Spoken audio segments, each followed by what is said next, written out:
Welcome to Board Game Animal. We recently had the privilege to sit down with David Gordon and Michael O'Connell, designers of Finspan from Stonemaier Games. It's no secret we are a fan of Finspan and the games in the Span series, as we've recently had the chance to have conversations with a few of the folks behind the scenes. We hope you enjoy this behind the scenes look into Finspan and our chat with Michael and David. Please let us know what you think in the comments. Hello, everybody. Welcome to Board Game Animal. Thank you so much for joining us today. We have the privilege of chatting with David and Michael, the designers of Finspan from Stonemaier Games. They took some time to talk with us today about the development of the game. Welcome, guys. Thank you. It's an honor to be here. I really appreciate your asking us to some questions and looking forward to it. Yeah, It's great. yeah, my pleasure. No, thank you, guys. So, in general, we know that Finspan is the latest in the Wingspan family of games from Stonemaier. And so it's a joint effort from you guys. And one of the first things I wanted to talk about was from a behind the scenes perspective for folks who may not know, what aspects of the game came from each of you guys? Like what did you guys bring, to this design? Well, I'll tell you one thing. Michael is a workhorse, and Michael is amazing.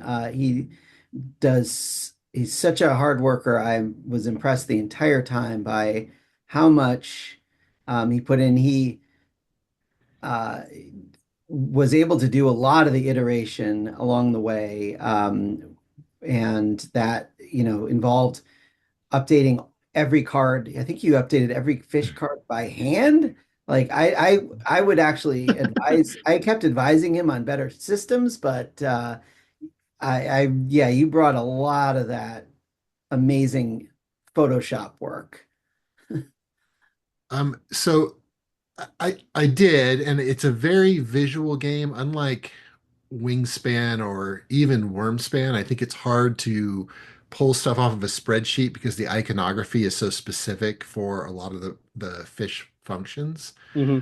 Um, and it was that way from pretty close to the beginning. The The big thing I brought is I had done a fully fleshed out span game that will not get made to Jamie, and he liked the iconography aspect of it. Hmm. I was trying to make a span for a younger group, and so that's probably my cornerstone contribution, but it created a lot of this work that David was talking about. And then I think David's biggest thing is that probably the biggest differentiator in the game is how the young work and how the schools work. And I think that when people play the game, that's the part that seems like the most, not wingspan or wormspan, the Right. most unique. And I think that was his probably his biggest contribution to the game because my that was totally off of my radar. I don't think I even had the notion of really young, like that other stage of hatching and Hmm. all that. And so that was Yeah, all David. I really wanted. The very first time I started thinking about this, I really felt like I wanted there to be a sense of life and activity happening Mhm. in your ocean. And so we worked really hard to not kill that darling, which could have gone any point when it was not working well in tests. And Michael did a great job helping to maintain that because I think that is a really special part of it. Mhm. Another big thing that happened very early on that I remember really pushing for was removing food as a resource, removing that as a system. Because in very early iterations, we were wrestling with this idea of, okay, how are we going to get food without having a tower? Because we didn't want to have a tower. And um, then food occupies such an important space in the design Hmm. that when you remove it, it kind of like gives you so much more freedom. And one of the things I really wanted to use, I saw it's like, let's just use the cards in our hand as Mhm. the food. And then we expanded that, of course, to use eggs and young and other fish on the board, which are other great vectors, but they're already in the game as opposed to this additional thing. And I think that also helped it differentiate from the other two Yeah. in a way that doesn't make it feel jarringly different as an experience. Right. I'll agree with that 1,000% from the perspective of playing the games. For a little context, I really, really enjoy all three of the Span games, and it's one of those things where everybody's always like, They're "Oh, good which one games. do you-" Huh? They're good games. They're great games, and it's one of those things where everybody's always like, "Oh, well, what's the best one? What do you like best?"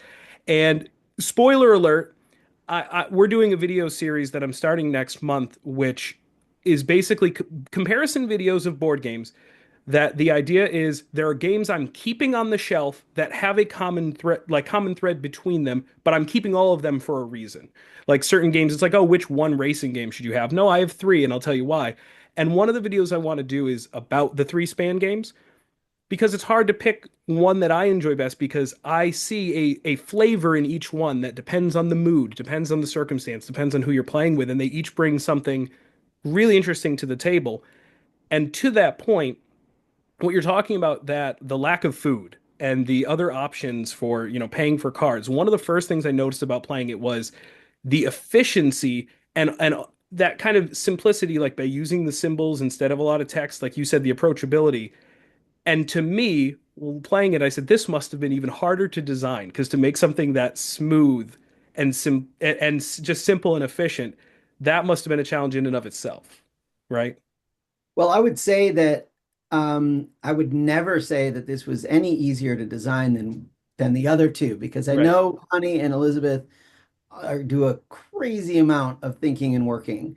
But I will say that very simple games in general, as a general, can be deceptively difficult because so much more of it is exposed. If I'm doing just a card game with just a couple different mechanisms, I can't just I can't just put a band, everything is so exposed. I can't say, Right. okay, well, let's give everybody a token and we'll fix that problem because it becomes glaring. And so, yeah, simple games can be deceptively really challenging. Yeah. N- Now with Finspan, um, one of the aspects here, which we're obviously already talking about, is the fact that it is part of a pre-established world, despite being a very different game at the end product. What was it like for you guys to do that, to play in something that was already pre-established, that already had a fan base, reputation, and bring something new to it? What was that like? Well, it, it was incredible, first of all, right? Like this is the crown jewel of Stonemeyer and arguably the most successful hobby game of the last 10 years. It's Yeah. not just an established IP. It Right. was Exactly.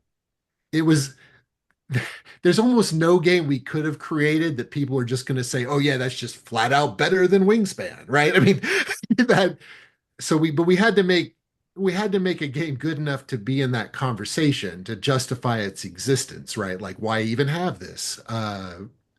Wormspan, I don't want to say it was easier, but like Connie had a license to add more, right? They wanted to make much more of a really hobby gamer game Sure. where there were just more things to have. You can get the caves, you can do all these things, right? We wanted to go the other way with it and make it less of a hobbyist only game, the sort of game that could be carried in more standard stores more easily. Hmm. Um, Particularly in places like Europe. When I first started talking with Jamie, there was a niche in Europe for a certain price point, a certain level of complexity, um, and we wanted to hit that. So a lot of it, Connie probably could have made a game that cost a lot more, right? She had that license, whereas we had, fewer components, fewer of everything. We want to get the price point down. We want to get the onboarding down. Hmm. And I think that just presents different challenges, right? To making a game that would be a good successor game, but also a good first place to start if you haven't played a span game or even, a midweight Euro. Sure. And I think that at that point, just Connie had a license to make it a little bigger and more complex, but that also presents different challenges, right? Because if she takes advantage of that too much, then it's just a house full of band-aids in there. And she Yeah. did a great job of knowing what to add and how to add it. In terms of like working in the world, it was really interesting to do that. I've worked on some other projects where there was kind of restrictions or there was a world, but nothing quite like this because it had to be something where everything we did would resonate with a Wingspan player. It would have to be something that they would see as somewhat familiar, but not repetitive. So that was a really interesting, difficult, challenging line to walk. We could go get a little more specific if you want, later. But I think generally it was, as Michael said, the ultimate honor and privilege, but also really, really challenging because of that to a whole set of challenges. I can imagine because it must have been a very interesting feeling, that excitement and the thrill of it, and also the essentially the responsibility of it, right?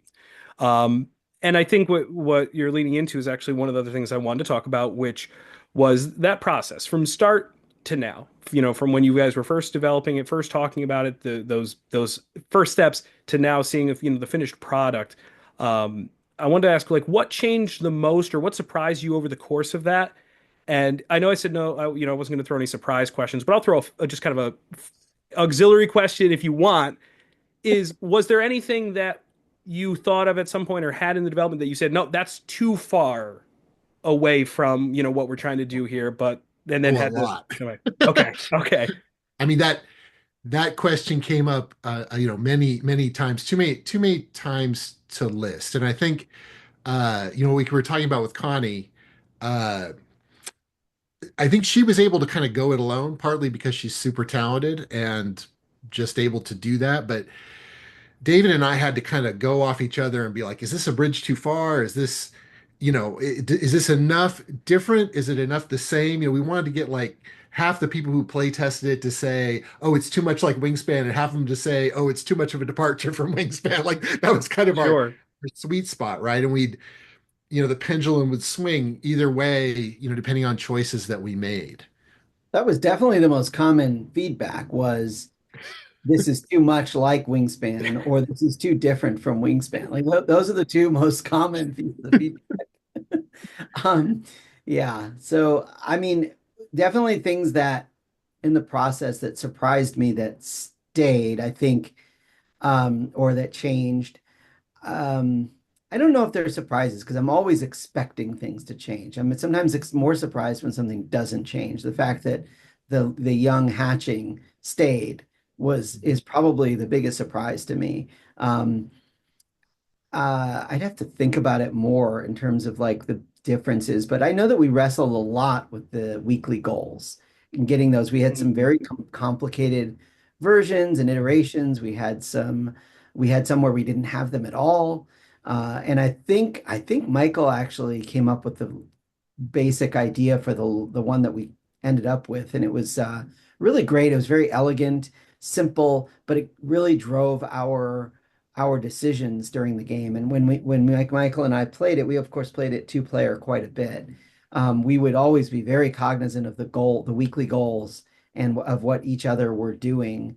And so I think that probably traversed the biggest distance, if I think of anything. We certainly had some actions in the game that were really attractive to us, but just we had to cut. I'm thinking of the one where you had a fish, and the action was you could move it to a different column, Yeah. Yeah. um, and then run that column, and the if activated let you move it, Oh, which okay. which I think, yeah, you can talk about that one, Michael. Yeah, and it's one of those things that's a staple of Wingspan. It's been there for a long time, right? Where you can have the birds move, and they're very powerful birds that can move to the end of a different row, right? Hmm. So it just seemed like some of those things that just are such a part of Wingspan just seem so natural to put in your game, but it was just too fiddly for the game that we have because we have the young moving around everywhere, and we wanted people to be able to focus on that puzzle of creating these schools. Yep. And the fish are kind of like the board that you're creating, right? Where the eggs come hatch on the fish, and then the fish can go off and swim on their own. And that feel, it just didn't work. It just didn't feel, even though it was such a part of Wingspan from the beginning, from the very first base game, it just did not work with our game. It just felt too fiddly. And we Uh, tried hard. We tried many iterations. We did. I mean, it lived on, and eventually we're like, oh, it's going to be an expansion. It'll be an expansion power, and now we finally have just kind of put it to bed. It's not part of our game. And we don't want to replicate everything in Wingspan, right? We want it to be a separate experience, and I think that that's cool. Right. And in I- terms of like the thing, you mentioned something that made me think of like also another development we had was in the very early on, we were like, oh, these fish lay eggs, these fish lay have casings, and maybe we represent all of these different things. Some of these have live young, and Yeah. we just ultimately decided that we would just let the egg represent all birth, all mhm. life cycle. And then we had, you could have multiple on some fish and some, fewer on some fish. And we just decided for the sake of accessibility to just make it one per fish. We even had some that had none. Like, yeah, There were all sorts of ideas right around that, that again it was Wingspan. It's like, well, fish have like a zillion eggs.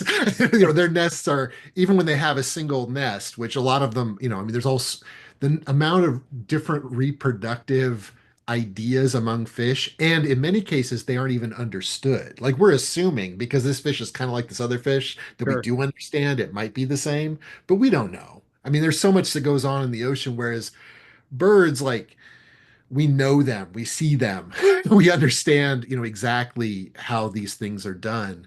And so we just wanted to abstract that a little bit. And during one play test, another designer suggested, hey, let's just make it one egg per fish. And once I played it that way, like the first time, I was like, David, come over here. We played. We're like, yeah, that's just simpler. If there's a fish there, it can have an egg. And it just made it so much smoother where I wasn't trying to figure out, how many eggs on each one and all and if that. you Yeah. think about it, each egg represents a million eggs. Yeah.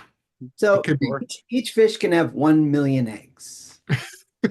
There you go. Hey, it's abstracted a little bit anyway, right? So, Exactly. Like you don't have one fish in your ocean. You have right. each fish represents a school of them or Sure. thousands of them. Yeah.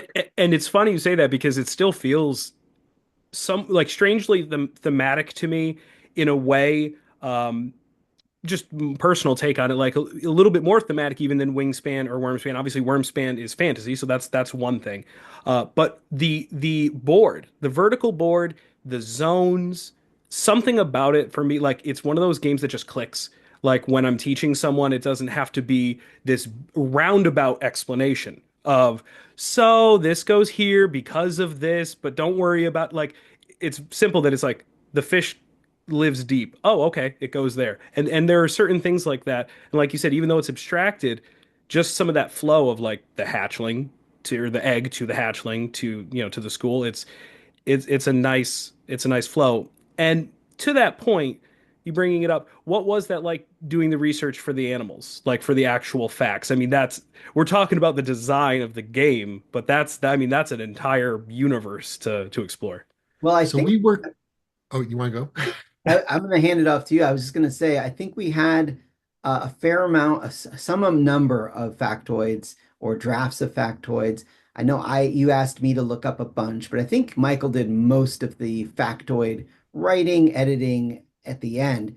But we also had a marine biologist advisor, and you worked with them very closely. So maybe you can talk about them. Yeah, we actually had three marine biologists for the core game, but one in particular, Bryn Devine, she has been sort of the marine biologist of marine biologists. And, all marine biologists love details about fish, but she is a real stickler about which zone and what's really the longest fish that has been found. And even just finding uh, photos, particularly for these very rare fishes. And now in in these days of generative AI, real animals, it's getting harder and harder to find bona fide photos of them. I get people sending me photos of there's a real fish that is a striated frogfish, but there's Gen AI photos of it that are not real, where it looks a little bit too much like Cookie Monster, right? I don't know how that was Gen Sure. AI, but there's a real bizarre looking fish that's awesome that exists in the real world, but it's hard to nail down what's real. And same with Wikipedia, right? Like Wikipedia is mostly right, but it isn't always 100% right. And so Mhm. there's very few peer-reviewed sites that normal humans use. And so having Bryn as like the backstop for those scientific facts has been it would have been impossible for us to do it. Right. Just because we don't know enough. We don't have enough context of what's legit and what's not legit. Because Bryn could look at something and go like, I know that can't be real because of X or Y about this fish. So Sure. let's dig into that and figure out what's an actual thing that we can say about it. You can say it's the fastest known, or the fastest known bite, or the deepest known skate or whatever, but we don't necessarily know what's real or what's not real. And that kind of language, you really Mhm. need to have a scientist working with you. Well, I think it clearly shows because my take on a lot of games, right, is when it comes to theme, I'm not someone who always, requires the theme to be strong. It's completely case by case situation. But I think some games you can tell if the theme was cared about from Yeah, from the design standpoint, from the behind the scenes. And this is one where I'm like, you can see just in a treasure trove of care that was put into that. So I think that really shines through in the final game. Well, thank you. We really appreciate that. We certainly do care a lot, and maybe too much. We had our fair share of debates, or might call them arguments along the way.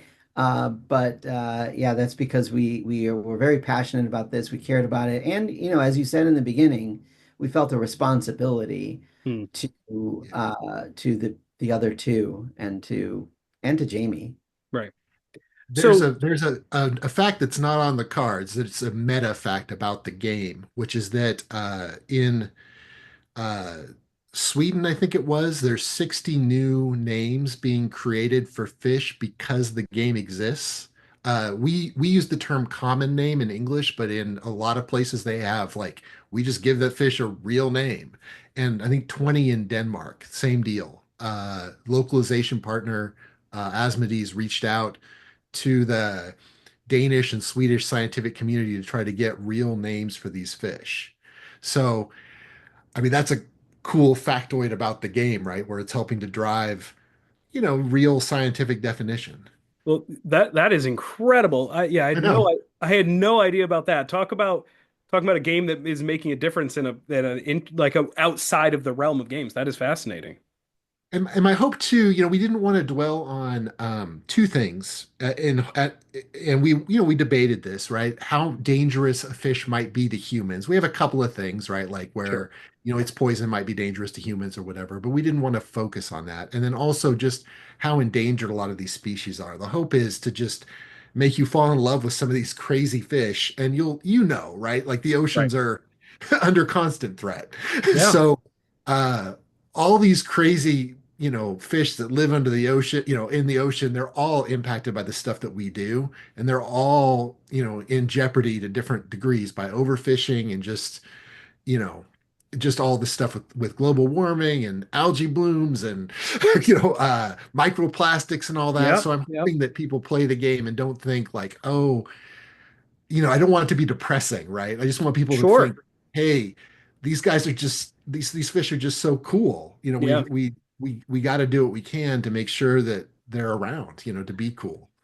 I think if I'm remembering correctly, Jamie had said something in one of his live streams early on, correcting someone in the comments or in the chat, who said something about catching fish, and he made it clear that it is not that, and that it is a respectful thing of observing and like you said, appreciating the beauty of what's out there, and that that so just like you said, not dwelling on some of these other topics. It's I thought that was really nice that he clarified that Yeah. that it's an observational thing. It's taking in and appreciating it. Yeah, I mean We it have is a a few diver meeple, so we have a few nods to how certain fish are food sources, right? Sure, sure. For sure. But that's not what this is about. You're a marine biologist, just in love with fish. Yeah, And if you hear Bryn's a shark expert, right? So the shark facts, let's just say, have gone underneath extra scrutiny. sure. And just wanting to be understood, right? It's like, yeah, some of these things are dangerous to humans, but that isn't what makes them cool. Hmm. It's just the fact that they are amazing, right? Like almost, I mean, there's sharks that glow, there's sharks that don't even look like sharks. There's just all these different things, right? That are you can bring up as being cool facts about them. What you're saying about sharks. My younger son, unfortunately, hasn't played Finspan yet, mostly because we've unfortunately been under the weather the past few weeks. But sharks are his favorite thing. And so he did have to look through the cards and see all the sharks, and he thought they were fantastic, which leads me to the question of when this was in development and art starts appearing and, the product, the development of the actual production. What was that like seeing that? Was that a like, do you remember what some of the first things you saw were, maybe? I mean, I do. We ended up working with three different artists. So the two artists who work a lot on Wingspan, but then also a third artist was brought in. And we started seeing the fish coming in from these three different artists. I probably saw it before you, David, just because I was doing more coordination.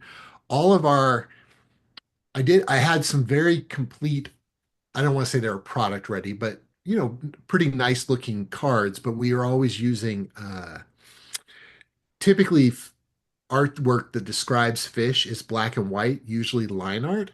And so all the cards kind of looked like black and white or like old timey a little bit. They Sure. kind of, and then once you start to see these real cards with the vibrant colors for the fish and everything, they would just pop. So like I remember seeing the mandarin fish for the first time, which has the name because of it looks kind of like it has this ceremonial garb to it, right? Hmm. And just things like that, where you could just see these cards just suddenly pop, where the mostly black and white card suddenly features this color fish, right? That's Hmm. just pow, and it looked really cool. yeah, it's always a little wild to start seeing art come in. Usually that's after most of our work is done. And I think in this case it was too. I think we were well into the way of development um, before we started seeing them. And then it's just a matter of like uh, just being able to enjoy the product that comes out of it. And I think that's the case with every game. Yeah. I I can only imagine because I know if I'm anticipating something, right? Whether somebody says their friend who's an artist is doing a picture or something, just that excitement, getting one little piece back, or knowing a game is out and I'm waiting for the cover reveal or I'm waiting for something. That's always like a that fun little boost, serotonin boost. So I can only imagine seeing piece after piece come in over time. Must have been just a lot of fun seeing it come to life. Yeah, especially that the cover, which Yeah, was so great. Yeah. Yeah. It yeah. was. The care she took on the cover, because we knew from like way back, like way like first principles, that it's got to be a flying fish on the cover, right? Of course. To have her deliver that, you know what I mean? That look, that evokes, you know, wingspan and perhaps wormspan, but also stands apart, right? That Yeah. and so there's just a lot of scrutiny on that one image, you know to be there and to know what it's supposed to be, and then to finally see that image and then talk about what should go behind it, how should it be. Hmm. um yeah, I it was well, I great. I think that that's one of the fun things, one of the testaments with Stone Meyer is the fact that, the way this was announced, it wasn't like, oh, this is coming, and then later we get news. They revealed the cover, they revealed the game, and I remember I must have opened Instagram or something, saw it, and the very first comment, from someone was, this it's not April 1st. And my gut reaction was, I hope it's not because this is brilliant. I saw the minute I saw the flying fish, I said, "This is a great idea. This better be real." Uh, and yeah, I think just that idea, I figured that had to be an early decision to have that be the centerpiece, but it came out wonderfully.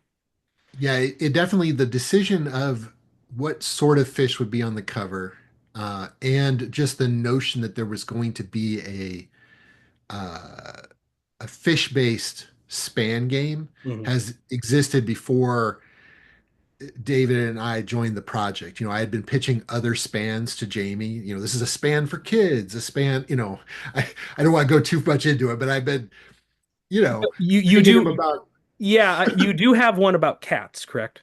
I did, I made one about cats and the game will exist. It's just going to be quite a bit different. It'll still be there's, there's a little bit of spanniness in it still, but I'm working with a co-designer on it and we're getting pretty far along and I'm assuming some publisher will want it. So it will Well, exist.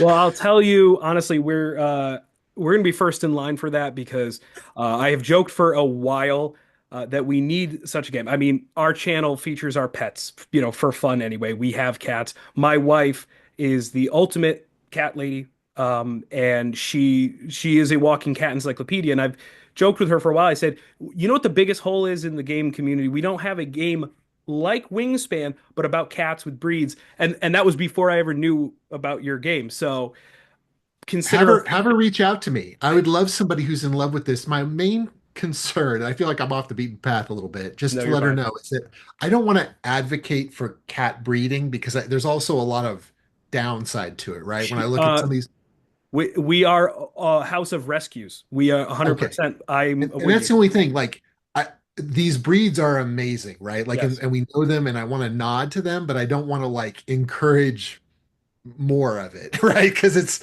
there's already a lot of abuses and things around it. So I think we have to be very careful about how we look at of cat. course. It's funny you say that because I actually have a list. Not that we need any more pets, but I have a list of certain cats that I said that, if I ever see one that needs rescuing, it'll be immediate because I don't want to support breeding. I don't like that whole process. But if I see a certain breed that's rarer, that like you said, they're amazing. If I see one that needs a home, it's going to have a home. So Yeah, and that's the thing, right? Is that I want to have it be much more about individual cats, right? And sure. that's all. Since the game isn't no longer a span game, it was Mhm. it's going to be much more about that. But I pitched other games too. I had you should have seen the cool cover image for the dinosaur span game. Uh, one of the eat fish thing was Hmm. initially from my Pokespan pitch of Yep. evolving Pokemon. I mean, all those things have kind of made it into Finspan since it's going to be the last span Right. game. Like we got to leave it all out on the track. One of the things the cover I think does nicely is what we were talking about in the beginning is it just looks like there's a lot of motion and life Yep. in the image, which I think I really appreciate. In this, it kind of just is alive, this Mhm. cover. Yeah, I agree. And it's funny, like no shade on any other games or anything, right? But sometimes I see certain themes redone, right? You see a lot of space games, you see a lot of fantasy games, and now we see a lot of, water. I see a lot of aquatic games or nature games. And sometimes I say, it just looks a little samey. I'm forgetting which is which just because they don't have that kind of vibrant sense of life like you're talking about.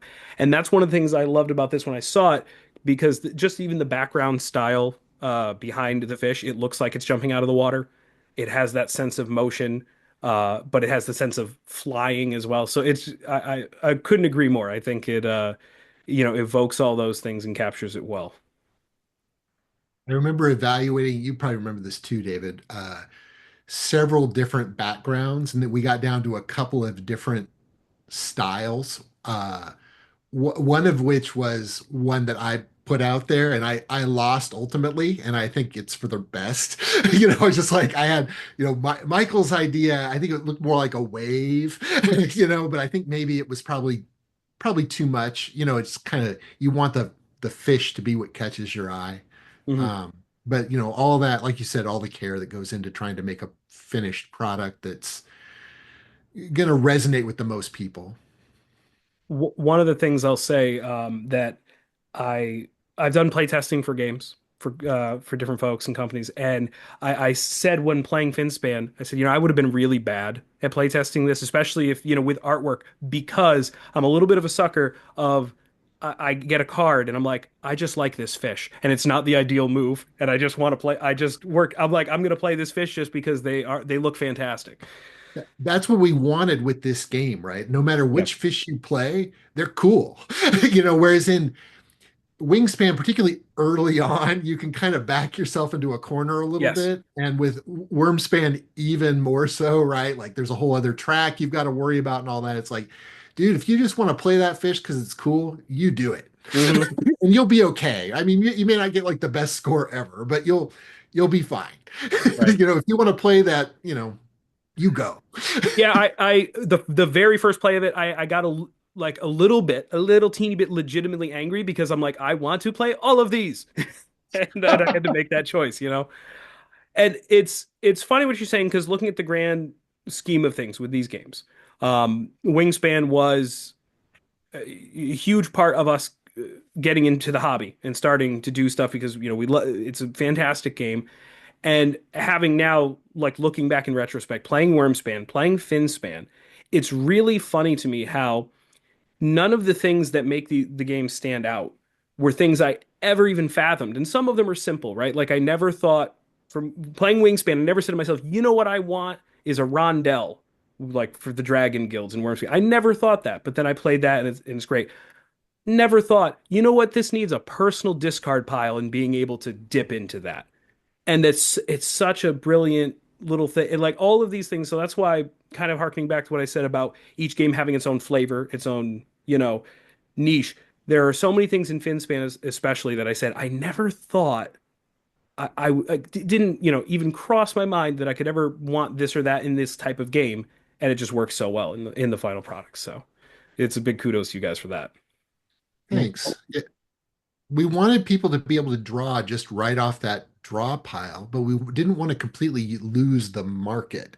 And Mhm. so that personal discard pile at some point became your personal market. I'm just going to set these guys aside for later, Yeah. and maybe I'll pull some of them back in, towards the end of the game to try to get, try to maximize points.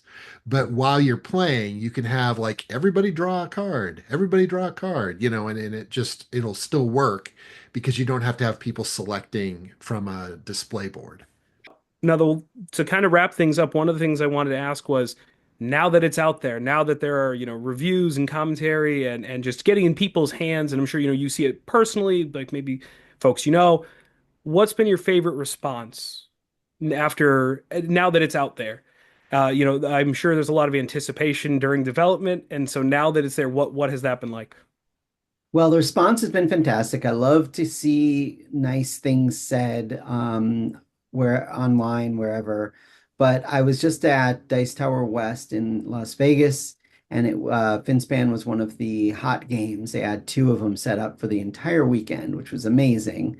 But I would often go by and just see if people were like looking things up in the rules. I would ask them if they had a rules question, and having having discussions with people who tell me they absolutely love it. They've played it 8 times. They've bought it as gifts for other people. Those are the most uh, meaningful, and the moments that I like and appreciate the most. It's just seeing everyday people tell me that they how much joy they get out of it. And I mean, that's the whole purpose of everything we're doing with all of these games, is just trying to give see if we can bring a little bit of joy into people's worlds for 30 or 60 minutes. Hmm. I was at Emerald City Comic Con this last weekend, and they had, obviously the focus is comic books, but there's, a fair number of tabletop gamers, and I was there playtesting a different game and just playtesting folks' games. And someone who was playtesting and had playtested one of my games last year found out that I was the designer on Finspan and went and got a copy of it and brought it over for me to sign. And I hadn't, like, literally 30 years ago, I used to write comic books and stuff, and I'd signed my name on something, but I haven't signed my name on a game I've worked on, ever. So it was literally the first game that I was signing for somebody, and that was a pretty special moment. 30 years later, somebody wants my autograph on something again. I thought that part of my life was done, so done, like a whole different guy who did that, and so it was really cool to have somebody want that. He's like, yeah, Wingspan's my favorite game, and really love this game. Want you to sign it for me, and Yeah. it was cool. That is fantastic. Well, I'm gonna have to take a rain check, if I see you guys at a con or something to get this because I have a slowly growing collection of autographs from a couple of my favorite designers. I have two autographs. So, Well, well, if you hold that up, hold that one up, hold on a second. we'll do that. Right There there. we go. Okay, There we good. That's great. So just one last thing, Michael, you were talking about some other games you're working on and stuff. So, David, I wanted to just ask you a quick, what are some things on the horizon? I know obviously there will be more in the world of Finspan, things you guys can't say, so I'm not going, crossing that line or anything. But as far as what's on the horizon game-wise, I know, David, you got your awesome games behind you. Some of your other designs, I had chatted with you for a moment, just to share with anyone watching. My kids were enthralled with Monkey Palace, and that has been that has been a lot of fun for us. And I didn't mention this, but my father is looking forward to playing it. He hasn't had a chance to yet, but he works in drafting and 3D imaging, and so he loves any game that's a physical puzzle where there's geometry involved. So you made a game there that is fun, literal fun for the whole family as far as my household goes. So Well, thank you. I mean, the release of Monkey Palace was also just incredible. We could have a whole other discussion about that. Um, in terms of current projects, I have several games coming out this year and next year. There are actually three that are getting released this month. One of them is the Floristry, which is mhm. coming out. It's actually available now in stores and is having a worldwide release. It's a two-player um, uh, Dutch auction game by co-designer Tam and myself. Push Push Penguin is coming out in a couple weeks from Wacky Wizards. It's a family game about penguins pushing each other down this ice sheet.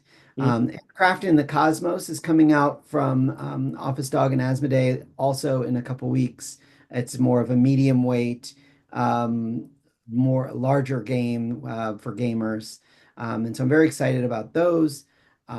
Making Monsters is coming out later this year. It's a co-design with Jonathan Gilmore Long and will be by Skyline Publishing. It's going to be a Kickstarter.